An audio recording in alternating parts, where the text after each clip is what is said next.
Happy Monday, everybody. Let's jump back into our Philippians study and come on the journey of Philippians 3 over the next couple of days. There are some incredible verses here, and I just wanted to pull out one thought for us today to consider as we begin Philippians 3. So if you haven't read this chapter yet, go ahead and pause this video, read the chapter.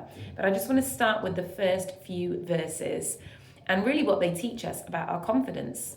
I think we live in a world where we're all looking for more confidence or a greater solidity of confidence that doesn't feel like it's set on things that are changeable, that it can be high one day and low the next. We want a steady confidence that we can live with. And Paul begins this chapter by saying, finally, my brothers, rejoice in the Lord.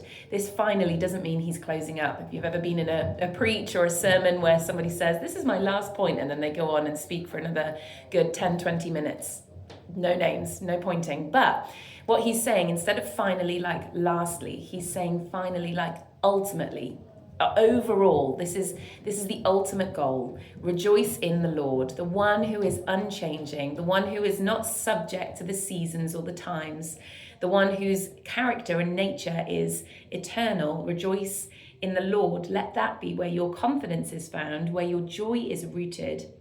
And Paul goes on to explain a warning for the Philippians. He says, look out for the dogs, the evildoers who mutilate the flesh. This is kind of a confusing warning, but really what he's warning that early church about is be careful of those who want to walk you through a process of proving your holiness, that it would be an external thing that you have to demonstrate through something that you do. That's not the way we live anymore. And he's referring to the Old Testament law, things like circumcision, where they would insist upon certain things, certain changes being made to outward appearance, to the way they live, to the things that the community would know of them in order to prove their Christianity, not at that time, their faith, their holiness, their following of God. They would do things to their body, circumcision being one of them.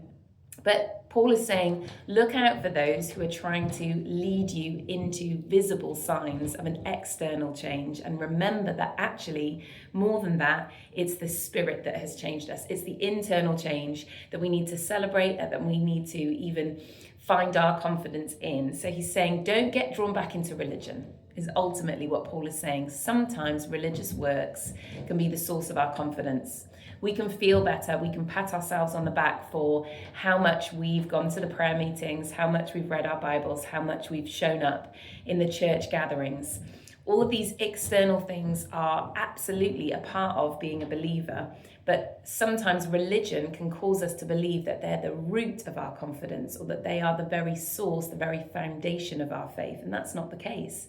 They're actually the things that come out of an internal change that we've walked through. And so I love this in verse 3. It says, we are the circumcision who worship by the Spirit of God, and we glory in Christ Jesus, putting no confidence in the flesh. This isn't about what other people think of me. This isn't about what other people see of my faith. This is about the internal change that is happening as I come to know God more and more in my life, as I come to understand his Spirit in my heart, hear his voice, follow his will. That's what I'm going to put my confidence in.